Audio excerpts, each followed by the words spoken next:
The amazing true stories of errors and omissions. In this edition, evaluating commercial risks. Some time ago, an agent procured a business owner's policy for a customer who owned a body shop, but also sold used cars at the location.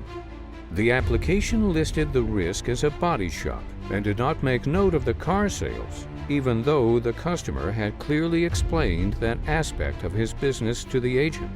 The agent did not conduct an inspection and simply assumed that any car sales were incidental to the body shop business and would not pose a problem for the carrier.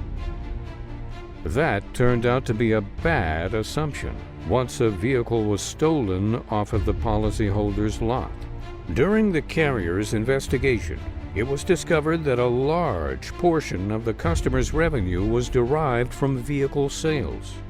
The insurance company paid for the loss, amounting to just under $20,000, but then made an E&O claim against the agent for binding an ineligible risk.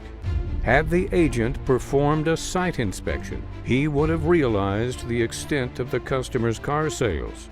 The customer's disclosure about the car sales should have raised red flags and caused the agent to ask underwriting if this exposure was within the carrier's underwriting guidelines.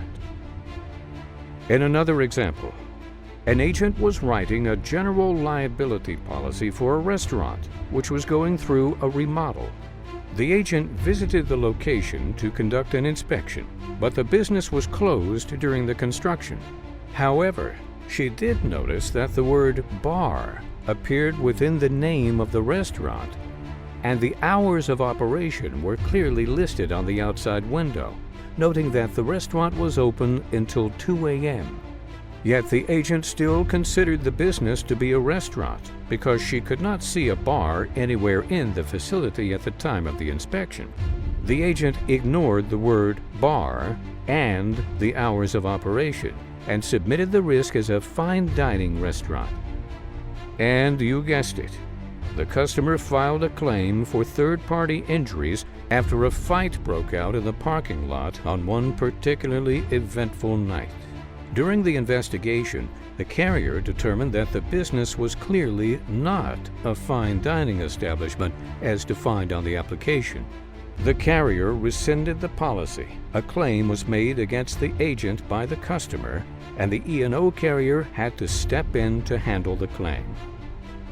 In another example of a failure to properly classify exposures, a customer called his agent to request a policy on a residential property that he intended to use as a short-term rental.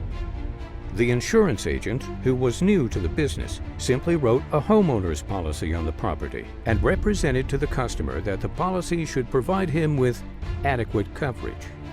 Unfortunately, a commercial policy should have been written on the property because a homeowner's policy does not provide coverage for all types of potential exposures on a short-term rental property. This became abundantly clear after one of the renters violated the rental agreement and threw an epic party, completely thrashing the house in the process.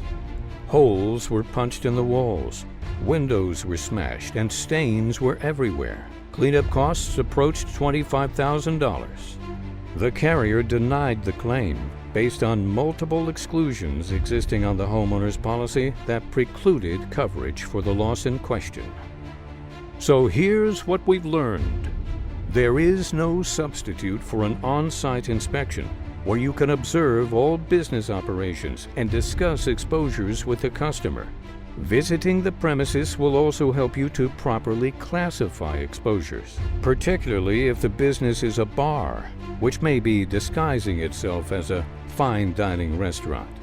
And always double-check the underwriting guidelines when a risk seems out of the ordinary. Take the case of short-term rentals as an example.